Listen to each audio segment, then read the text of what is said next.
Hi guys, Tangotan here with a look at Elite Dangerous.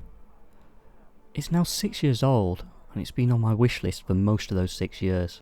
I've just not been able to convince myself to jump in and buy the game, but that changed 6 months ago. Now Elite is a 1-to-1 scale of the Milky Way galaxy, with over 400 billion star systems. Just let that sink in for a moment, and you can visit most of them. Now it is an open world game, and there is no underlying storyline. No goal, no objectives for you to accomplish. Yes, there are missions that you can take, but they only lead to earning credit and gaining some reputation with the in-game factions. There is the Galnet system, which gives you a newsfeed on the galaxy's political standing, but none of these affect you in any meaningful manner or have any influence on the game. So what's the point of Elite? Is it just to fly around in a spaceship? And this is what stopped me from buying the game initially.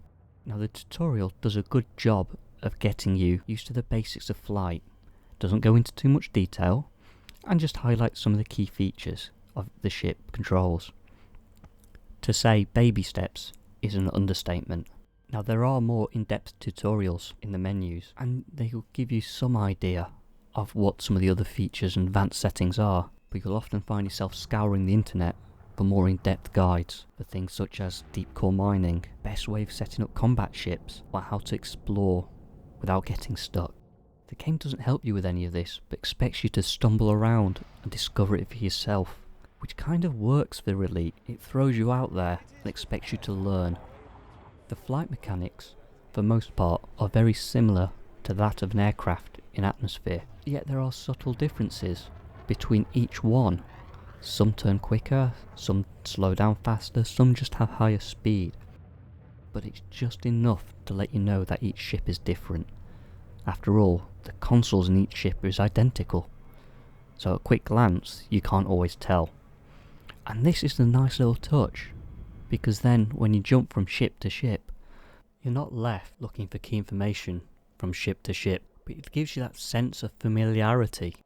Now you can turn off the flight assist, but I wouldn't recommend that, not for a new player, because quite often you can find yourself out of control, drifting through space. Now flying in Elite is not a passive process, it is definitely an active one, and it's no more so pronounced than when you're in normal speed.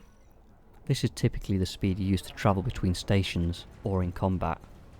Flying at this speed requires good control of your throttle. Going too fast will mean you'll lose manoeuvrability, going too slow will have the same effect. So balancing this, especially in combat, is a tricky skill to learn. Supercruise is the speed you will often find yourself most at. It's what you use to travel between planets and stations, and within the star system itself. It is not a simple find your target, aim at your target, and off you go. You have to control it. You can steer or maneuver. You have to adjust your throttle to make sure you don't overshoot your target or slam into a planet that's coming your way because you failed to see it. Following that, we have frame shift. Now this is how we get around between systems. It's like a jump drive. Now depending on the ship, this can vary from as little as a few light years to up to 80 in some cases, assuming you've had spent time engineering and upgrading your ship, and it's also a nice way of hiding a loading screen. But just be aware, when exiting frame shift and jumping into a new system, you'll be taken to the system's largest star, and you only have a matter of seconds to move out the way, otherwise you go slamming nose first into it, leading to all sorts of damage. I don't think it's an understatement to say the game is beautiful. There isn't much to render because it is space and it is black, but the little that is to render is stunning.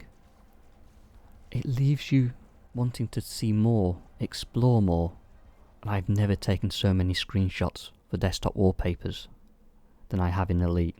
There are times when you jump into a system to be confronted with binary stars, or the jet cones of a neutron star. When you first jump in and see one, puts you in awe, and then you realise how deadly they really are. Even the stations, of which there are 5 main types, have slight differences between them. The models are very similar, but just little differences let you know that each one is unique. From the lighting, to the voice of the controller when they greet you. The internal decor, again, for each one is slightly different, but yet similar, and you end up coming across them time and time again, but you never feel that each station is the same. There are times where you may come across a mega ship, a unique ship in the game, or a base. Again, what's stopping you going to explore and seeing these structures? Admittedly, some of the larger gas giant planets do look a little bland, but that cannot be said for some of the rocky planets, and definitely not for the stars, especially if you jump into one a little bit too close. Now, the sound design of the game is subtle, but that's what it needs to be. It just lets you know that there's a little bit there, from the little bit of detail that comes in when you jump into a system, and yet the low rumble when you get too close to a star gives you that sense of fear, but also intrigue. Well, that is until you see the smoke rising from your dashboard, and you start to think you need to get out of there. Don't get me wrong, Elite is where things don't happen quickly.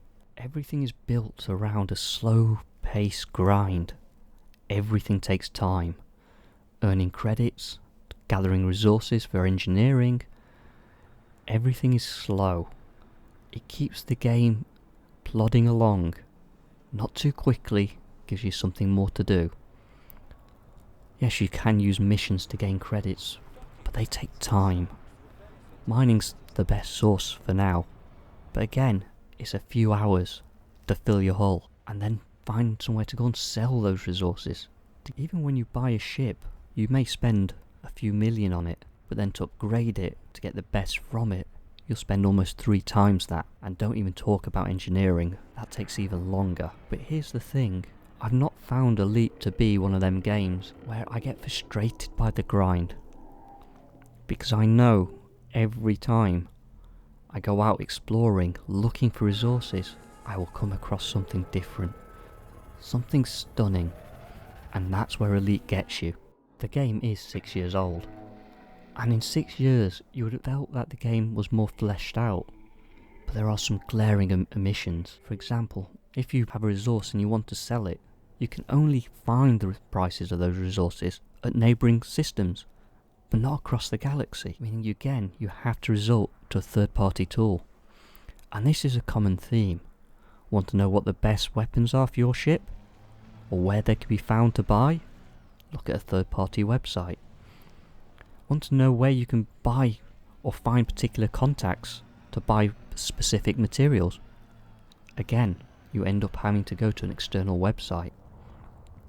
These are things that should be incorporated in the base game, but it just feels as if the developers have made it look good and sound good, and got just enough gameplay in there, and then left it. And this is the problem with Elite. Without these third-party tools, it becomes very difficult to play, if not impossible, especially with that grind. But with them, it gives you so many more options. And this is how Elite gets you. It's not the missions or the overall story, it's the little glimpses from the galaxy map, of the nebula, of the distant stars, of places you can go, but then just need to gather the courage to go. Now, most of the time I've been spending my time in local systems which are heavily populated. We can always find a station to repair your ship, gather fuel, but I've always wanted to explore more, get out and see those nebula that I can see teasing in the galaxy map, and it took some time, but I did. And on the way, found more and more things. And this is it. It's the, I wonder what that looks like. I wonder what's over there. Let's go and have a look. And my first trip to a nebula, supposed to be a few hours, turned into a 3-day marathon as I constantly got distracted by new things as I'd come along. New star systems, new planets that I just wanted to have a little look at. It's only 5 minutes, it's only 10 minutes. Just over there, it's in the same system. And before you know it, you're out in the middle of nowhere, looking for fuel. So my first 6 months, it wasn't what I expected. I didn't expect to like this game. I expected to return it, but my first time playing, 6 hours in, I completely got lost in the universe. And that's before I even learnt how to play the game properly. Learn the little tricks of how to get the most out of your ship. Learn how to make some real money. And I keep going back to it. So, Is Elite for everyone? Most definitely not, but for me, curiosity has definitely gotten better of me. So I'm now going to fly into the black to see what I can find. Take care, Commanders.